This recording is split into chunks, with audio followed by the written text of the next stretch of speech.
Innal hamdalillah nahmaduhu wa nasta'inuhu wa nastaghfiruh wa na'udzu billahi min shururi anfusina wa min sayyiati a'malina may yahdihillahu fala mudhillalah wa may yudlil fala hadiyalah. Asyhadu an la ilaha illallah wahdahu la syarikalah wa asyhadu anna Muhammadan abduhu wa rasuluh. Allahumma shalli ala Muhammad wa ala alihi wa sahbihi ajmain. Qala Allahu ta'ala fil Qur'anil Karim, a'udzu billahi minasyaitonir rajim.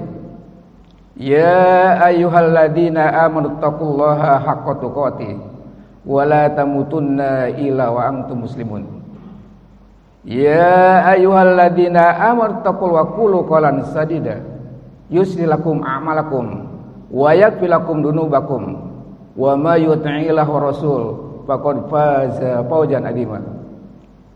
Amma ba'du usikum wa nafsi bittaqullah wa ta'atihi la'alakum turhamun. Ma'asyiral muslimin rahimakumullah, sedang yang berbahagia, kita bersyukur pada siang ini masih diberikan kesempatan hidup oleh Allah Subhanahu wa taala, diberikan nikmat sehat, bahkan nikmat dan Islam, sehingga kita bisa berkumpul dalam rangka menjalankan perintah Allah. Dan contoh Rasulullah itu sholat Jumat. Mudah-mudahan dengan Jumat yang sekarang inilah merubah hidup kita lebih baik daripada hidup-hidup kita sebelumnya. Salawat serta salam semua tercurah kepada uswah kita, qudwah kita, habibana wa nabiyana Muhammad sallallahu alaihi wasallam. Karena berkat Rasulullah kita memahami Islam, lewat beliau itulah yang memberi risalah kepada kita semua. Dan selalu mendoakan dan selawat supaya kita mendapatkan syafaat nanti dapat Allah Subhanahu wa taala. Ada dua ayat, beda surat, beda ayat, tapi punya redaksi yang sama. Merupakan ayat solusi dalam menghadapi kehidupan kita hari ini. Yang pertama ada dalam surat Al-An'am, surat yang ke-6 ayat 17 garis ketiga dari bawah. Yang kedua di surat Yunus ayat 100 ke-7 garis ke-1 ke-2 dari atas. Isinya sama redaksinya. Ayatnya berbunyi, a'udzu billahi minasyaitonir rajim. Wa iyamsaskal bidurin fala kashifalahu illa huwa. Wa iyamsasku bi khairin wallahu ala kulli syai'in qadir. Seandainya Allah sedang memberikan kemadaratan, tidak akan hilang kemadaratan kecuali Allah yang menghilangkannya.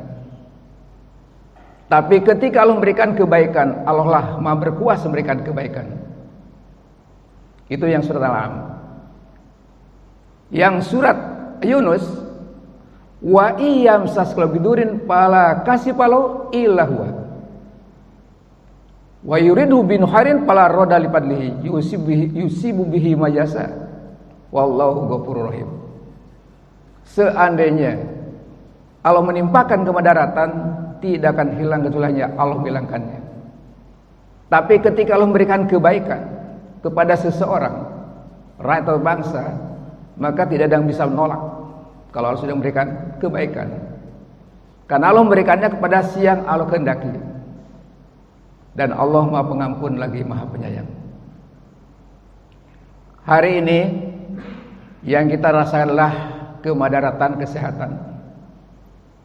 Dengan kemadaratan kesehatan, ternyata kita agak sempit untuk melangkah karena ditata oleh aturan manusia, sehingga terjadilah kemadaratan ekonomi. Dan setelah ekonomi kemadaratan, timbullah kemadaratan sosial, bahkan terjadilah kemadaratan politik. Ini kalau tidak disikapi dengan betul, maka akan terjadi manusia dalam kehidupan yang tidak menentu. Tapi ada yang menarik, ternyata sebenarnya Allah sudah berikan solusi kalau itu dipraktekkan oleh kita sebagai masyarakat atau juga sebagai aparat, birokrat, teknokrat kalau mempraktekkan ayat itu. Karena salah satu kehancuran sebuah bangsa sebetulnya lebih diawali oleh kehidupan manusia. Maka Allah yang melanjutkan karena kehidupan kita.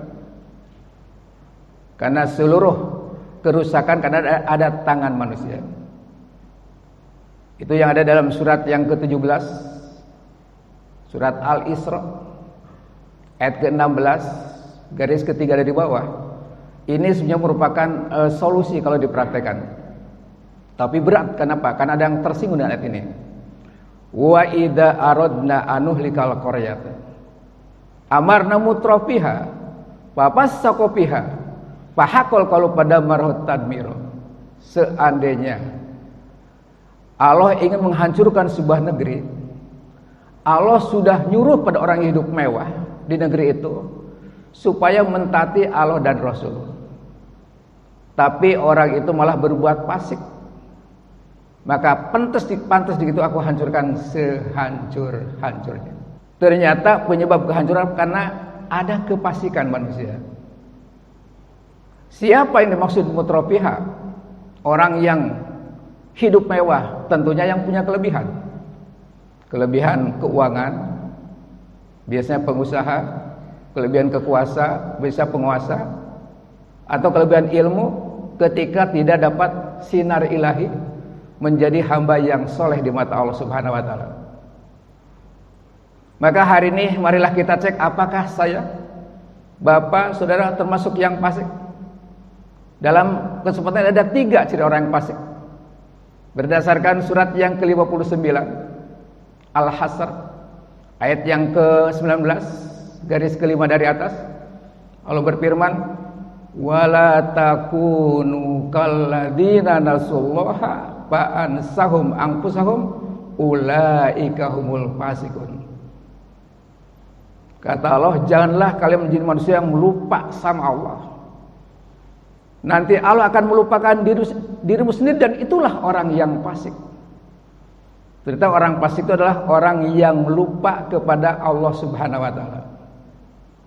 Tidak ingat dia diciptakan oleh siapa, sekarang berada di bumi siapa, dikasih rezeki sama siapa. Ternyata Pak, banyak yang tidak sadar itu. Padahal ini merupakan fasilitas dari Allah Subhanahu wa ta'ala. Maka hari ini sudah banyak manusia yang lupa sama Allah Subhanahu wa ta'ala. Bahkan Allahnya sendiri akan digeser, dilecehkan, disejarkan dengan manusia. Yang timbulnya adalah kesyirikan. Sebetulnya ini yang menyebabkan manusia menjadi kehilangan harga diri, karena lupa sama diri sendiri. Anda lupa. Biasanya yang buat kita lalai dan lupa karena kita sibuk ngurus harta dan ngurus anak. Ngurus harta untuk anak, ngurus anak juga untuk masa depan keluarga. Makanya Allah paling tidak suka orang yang sampai lalai, lupa karena sibuk ngurus dunia, ngurus anak.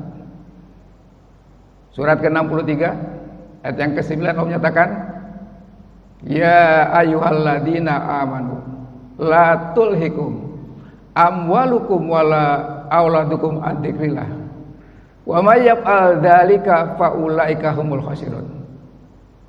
Orang yang merasa beriman dan gara-gara sibuk ngurus hartamu, ngurus anakmu, ngurus seluruh fasilitas kita sampai lupa kepada Allah. Maka siapa yang lupa pada Allah itulah rugi hidupnya. Kenapa hidupnya rugi? Karena yang kita usahakan ternyata tidak jadikan fasilitas ibadah kalau tidak mencari ridho Allah Subhanahu wa ta'ala. Anak bisa bikin rugi, harta bisa bikin rugi, jabatan, kedudukan ketika tidak orientasinya kepada Allah Subhanahu wa ta'ala. Karena seluruh itu akan hancur di muka bumi itu. Tidak akan dibawa kecuali untuk Allah Subhanahu wa ta'ala. Itulah berdasarkan surat ke-16 ayat 96. Allah berfirman, ma indakum yanfadu wa ma indallahi baqin. Seluruh yang ada di sisimu akan hancur. Rumah kita, mobil kita, sawah kita, kebun kita, fasilitas semua akan hancur, kecuali yang digiring untuk Allah Subhanahu wa ta'ala. Itu yang akan kekal. Sudahkah hari ini kekayaan kita digiring untuk Allah Subhanahu wa ta'ala?